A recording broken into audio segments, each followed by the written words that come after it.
my young biologists. It's Elena, Madeline, and Aubrey here, and today we will be teaching you about cell respiration. We will be splitting it up into 3 parts of cell respiration, including glycolysis, the Krebs cycle, and the electron transport chain. Let's get started. Glycolysis is an anaerobic respiration. The term anaerobic means without oxygen. Glycolysis occurs in the cytoplasm of a cell. Glucose is formed when the carbs, sugars, and starches are broken down. Glucose is the primary fuel for respiration.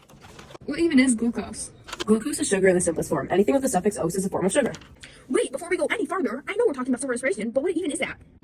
Good question. Cell respiration is a process used by humans, most organisms, to release the energy stored in the food they consume. It takes the glucose produced by the plant and converts it to the energy ATP that each cells can use. Back on glycolysis, here's an important definition to remember. Metabolism, the sum of all chemical reactions in an organism. This is important because glycolysis is a metabolic pathway. That was glycolysis in a nutshell, but you might be asking, how does it work? And that's a great question because I learned that myself. Anyway, to the Krebs cycle. Just kidding. The formula for cell respiration is shown below. Glucose is broken into 2 smaller units by 2 ATP molecules, and then a phosphate group is added to the 6-carbon compound. With the newly added phosphate group, it is important to know that each of the 3-carbon compound are then transferred to NAD+, producing NADH. Each 3-carbon sugar becomes a 3-carbon molecule of pyruvate, which causes the 4 ATP molecules to be produced. Now to the Krebs cycle. For real this time. The Krebs cycle is an aerobic respiration, which means with or including oxygen. It occurs in the inner membrane of a mitochondria. We have pyruvate from glycolysis, so including the same formula, the pyruvate releases the carbon dioxide molecule CO2. Those 2 carbon compounds enter the Krebs cycle and combine with the 4 carbon compounds, resulting in a 6-carbon compound. For the 6-carbon compound, CO2 is released, leaving us a 4-carbon compound. This compound is rearranged in several steps to become a different 4-carbon compound. From there, it combines with the new 2-carbon unit from the pyruvate.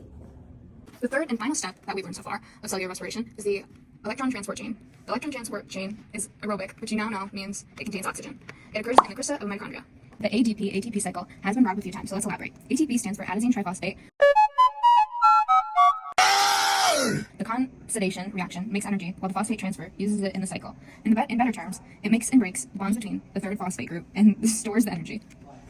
Fermentation is another important word to remember. Fermentation is a process of cells metabolizing pyruvates in the absence of oxygen. If oxygen comes back into the cycle, fermentation will stop and the Krebs cycle will begin. Lactic acid fermentation, alcoholic fermentation are the 2 types. Lactic acid fermentation occurs when the pyruvate is converted into lactic acid, so that during glycolysis, the NAD+ is recycled to keep producing ATP. An example of this is cramps of the muscle buildup and can happen in animals. Alcohol fermentation occurs when the pyruvate is converted into ethyl alcohol. It happens in yeast. Living organisms can also get intoxicated.